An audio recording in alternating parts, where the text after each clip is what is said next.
Now I've had quite a few of my subscribers asking me about costs, which of course we all know is the most important thing. How much is this all going to cost me? How much should I really budget for if I'm going to go this route and build my own house, and specifically build a Danwood house? Because the great thing about Danwood is that they're one of the few self-build house companies that give you that turnkey price at the start of the process. You pick your house, it has on the website, here for example, has on the website, the house I'm building is now £196,600, £196,600. So you know at the outset, if you were to do all standard fittings, that is what you'd get a house for, with everything inside except your kitchen. But that's your price if you did all standard fittings, the standard carpet, the standard tile, the standard bathroom fittings, the standard doors, everything standard. That's what you would pay. So you know that, and you know in the back of your head, if you want to be a bit more extravagant or get a bit more luxurious, it's going to cost you more. But then the Danwood manager will also help you work out your budget with that. So that's the great thing about the Danwood model. But what about all the extras around that? What about all the other peripherals which are included in building your house in England today? So we're going to go through that today for you, bit by bit, section by section. I'm going to put a price underneath each time to sort of allow you to look at that and see roughly what I've been paying. So we're going to start with way back to when I bought the land. So finding the land. No real cost in finding the land unless you join Plot Browser or one of the other sites. That's a minimum £10–20. That's a minimal outlay. But you don't have to do that. So you can just look around on the internet, go to estate agents like I did. That's all in my video about finding land.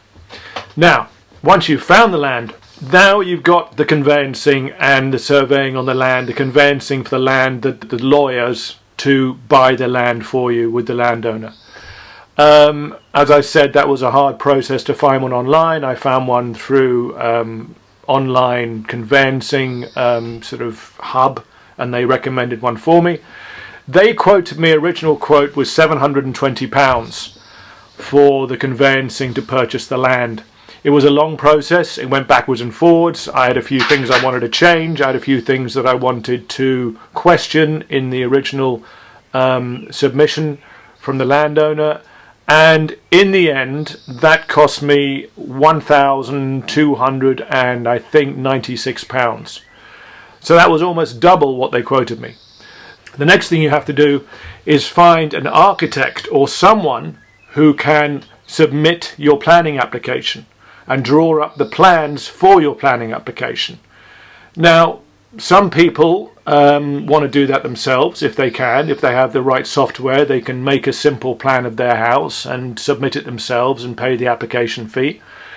But I wouldn't advise that, because if it goes wrong, you have to reapply, and that's more money. So I would advise finding a local architect who can draw up your plans. Again, the great help about Danwood is that the plans are already there, drawn out. I found an architect, actually the architect who was selling the plots, who had designed the plots, who was building other houses on the plots, and I used his services. Now he cost me, or he quoted me, about £500 to draw up the plans and to submit to planning application. The actual planning application fee, it'll vary from county to county, but the fee in Norfolk is £462 for planning application. So once planning, of course, is in the process, the application's in the process, they may come back and say, we need more details about the cladding. We need more details, in my case, the orientation of the house and the plot. So he had to redraw the original plans to show the new orientation. So that costs a little bit more. So advice there is to get exactly what you want when you plan. Don't think afterwards, oh, I want to add a window there, or I want to do this, because that's going to affect not only your planning application, but also how much you pay your architect, how many hours he has to do, how many plans he has to change, etc. So my fee in the end was £594 with my architect. He was very reasonable, great architect. Oh, excuse me, I burped. That for me is very unusual. I only burp about twice a year. I know it sounds weird, but I only burp twice a year. It's a little thing I have on my esophagus. Ooh, little burp party now. Boop, boop, boop, boop, boop, boop, boop. Anyway, so my architect is very good. If you want to contact me in the comments, I can send you my architect details. Now we get to the big one. Now we get to the groundwork, the foundation, what needs to be done. Now, I was under the false impression going online and looking at basic foundations, how much they cost. If you go online and look for basic foundations, how much it's going to cost per square metre, you're going to come out with a price of about £12,000 to £15,000. I think it may be Danwood with the way they need a specific foundation made. It may be because they need a certain slab foundation, which is what they do need, because that is your ground floor. Because it is a SIP construction, the house is going to be putting right on that foundation. That is your floor. So they need a flat, totally level surface. So as a result, having shopped around to various groundwork companies in the area, the best quote I got for my construction of the foundation, for the hardcore around the driveway area, which you need for the access to the vehicles, for hardcore around the edge of the foundation itself, which needs to be there for the Danwood to construct there, to give them a base for their scaffolding, which they put up, which is needed all around the house, and for preparation of land, etc. My quote for that was £32,000. Okay, so that's £32,000 for all my groundwork. Now, hopefully, that is what it will remain. Nothing has started with the groundwork yet. When you watch all the TV shows, it often happens that the groundwork is a lot more than they were quoted. Hopefully, in mine, it won't be. He's looked at the soil, he's looked at the position, he's looked at the level of the ground. So we're looking at £32,000 for the groundwork. So that's an enormous part of your Danwood budget. Then there's also other things you can add to that groundwork. In my case, in most cases, unless you're living way out in the country somewhere, there's usually going to be a road with a pavement. So for you to get access to your land, you have to do a thing called dropping the curb, which I did a small bit about on my earlier videos. So the cost for dropping the curb is another £1,300. So it's £1,300 to drop the curb. So these figures you get used to in your head after a while. Nothing's going to be below 1,000. Let's be honest. Everything's going to be a lot more than you expect. And then on top of that, when you are doing your land preparation, you have to have a topographic survey. You have to have someone who comes in who will basically map out with pegs. You've seen it everywhere with the tape. They will plan the house on the plot exactly where the foundation is going to be, where the house is going to be, etc.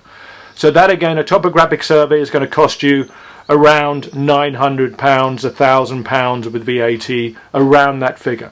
So looking for another £1,000 for a topographic survey. So this is all building up. What total are we at now? Let's have a look. Let's point at it. That's my total so far. And that's before any extras with Danwood. So those are your major expenses that I've come across so far. The other expenses you will have, which I will look at in the future, could be very expensive for you, are your connections. Your electric connections, your water connections, your telephone and cable connections. They could be very expensive. That is the advantage of buying a fully serviced plot, which I have. I had the electric connected already, I have the drainage connected, I have the water powered right there, and I have the that's it. I don't have any gas, but I have the telephone and the internet connected. Well, not connected, but they're on the land within reach of my foundation. So all the groundwork team have to do is bring those to trench that into my house. Now, I may have to pay a little bit extra for the electric company. SSE have already been out and installed a consumer unit, as they call it, and plugs. That's a different video. I'm going to get into that. I'll show you that later on. Those are unknowns. They can be huge. I spoke to one woman who's built a Danwood house in Norfolk. She was quoted, I think, to bring the electric power from the wire to her house by the electric company. I think it was £16,000 they charged her for that. So you've got to really try and look into that, because that could be a huge outlay which you're not ready for. I've got my fingers crossed on that one that it won't be that much, because I've got a full service plot. So always I advise to try and find a full service plot, or if you find a plot that hasn't got services, find how close the services are and how easy it's going to be to connect those services to your plot, because that could be a shocker. So that's the fees that I have encountered so far and which I may encounter. Now, as far as the Dan Wood house goes, now if you're not buying a Dan Wood house, you can turn off now, because this is now all going to be about Dan Wood.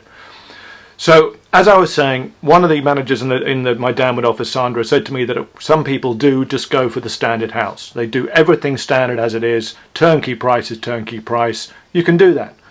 But we all want to make the house our own. We all want to customize it in some way. We don't want to have a off-the-peg house. And we all have personal tastes. And so there are various big things to start with which are not really to do with cosmetic aspects of the house. They are your heating package. Now, the basic Dan Wood heating package is great. It's a gas boiler. It runs off gas. But if you don't have gas accessible in your area, for example, I didn't have gas with me. I didn't want to have a huge tank in my garden. To connect gas would have been really expensive. And the whole point of building a new home for me is building an ecological home and to save energy and to cut down my bills. Now, to do that, you can go for various packages with Dan Wood, but the one they recommended the most is the air source heat pump, which is what the government want everyone to have now, and underfloor heating. But that's going to cost more. So an air source heat pump package. So I got the heating package 6A, which is an air source heat pump and a 200 litre hot water cylinder and a mechanical ventilation with heat recovery. Now I went for that, and the cost of that was £3,720. Then on top of that you need the underfloor heating only comes with one electric towel rail. So if you have more than 2 bathrooms, you're going to have to pay for an extra towel rail. So I had to put an extra towel rail upstairs. That's £2,018. And then underfloor heating radiators have to be bigger on the first floor if you're going to put them in to handle the air source heat pump. So for that, that's another £470. So that's just the heating package. Now again, you can go with the standard Dan Wood heating package, and down the line you can change it to an air source heat pump. As we know, the government are really pushing for more sustainable energy by and not using gas and oil anymore. And the advantage of the air source heat pump with the government package now is that through a reward scheme or a grant from the government, you get paid back every year for 7 years for having an air source heat pump. And it works out about, I think it works out between 1,000 and 2,000, 1,000 and 1,500 a year from the government. So over 7 years, you've paid for your package. You've paid for the air source heat pump, you've paid for the underfloor heating, you're getting 5 to 7 grand back. Well, they're really keen to get more air source heat pumps on houses, so I think there will be more and more incentives for that in the future. So keep an eye on that. The other thing I did, which is more cosmetic, is that I changed the window frames and the window colours. I went for a sort of graphite grey, because that's what I like in the pictures on the house. They all have that kind of graphite grey look. And then I also did a tile upgrade, but that was one of the offers. There were 2 offers. Again, look out for offers with Dan Wood, because they always have offers. Christmas offers, I think summer offers too. My offer was upgrade on tiles, so you get more flat slate tiles and bigger showers in the bathroom. So I did that. The other costing I had, windows upgrade, cost me $1,230, and then the additional furnishing for the shower. Now, because I went for the bigger showers in the offer, you've also got to pay for therefore installation, water, sewage and connection for that extra shower, because I did 2 showers. I put a shower. If you look at the plans for Dan Wood, they will have the shower marked where they're allowed to have a shower, and if there's another shower in any drawings on the plans with a cross through it, with an X through it, that means that shower is not included, or that bath is not included. So you will have to add that. So that cost me $2,224. So my total additions for, I would say, non-cosmetic, non-internal stuff, heating, windows, shower, cost me a total of £9,720. £683. So those are my additions for those aspects of it. Now moving on to your personal choices. Now this again is totally up to you, and I'm going to give you a rough estimate of what I did. Cladding on the house. Again, this is a cosmetic thing. Cladding or painting your house a different colour. You can do this if you want to. I decided in the end to go for some wood cladding. So I went for the larch cladding because they don't do cedar, they just do larch cladding, and they do different designs of it and different stains. I think my cladding for the front and the back of the house was, I'm just doing a guesstimate here because I don't know exactly, I think it was about £1,400. Then you've got your flooring.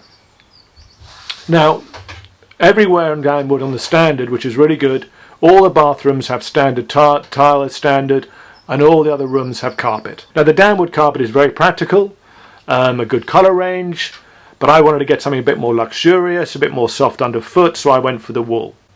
Wool all upstairs and wool in the downstairs bedrooms. It's per square metre, but it's not that much. I think it was 1,300. Same thing downstairs. I didn't want to go for carpet downstairs, I wanted to go for laminate flooring. The cost of downwood laminate flooring is totally comparable with other companies. So I'm doing hardwood floors through the whole ground floor. Again, that's about £1,400. If you want to upgrade your tiling in your bathroom, again, they have very good samples of that. You can go for the standard tiling. I'm going to mix standard with some option tiling. So I think the total of that's about £900. So that's not too bad. And then sanitary ware again is total personal choice. The standard sanitary ware, the baths, the toilets, the sinks, the showers, etc. are all really good. I changed the taps, but the tap upgrade was £12. I think it was £6 per tap. It wasn't that much. It was just a slightly nicer version than the standard that I thought personally. But my total cost, I reckon, on the downwood cosmetics, as I call it, was between 10 to 15,000 more on my actual quote of my house. So I've spent 20,000 more than the turnkey price on the actual downwood house to get it as I want. You may spend more, you may spend less. So I hope that's really helped. If you've got any questions, any inquiries, any comments, please leave them below and I'll get back to you and answer them as best I can. Anyway, good luck with it all. Look out for me in the next one.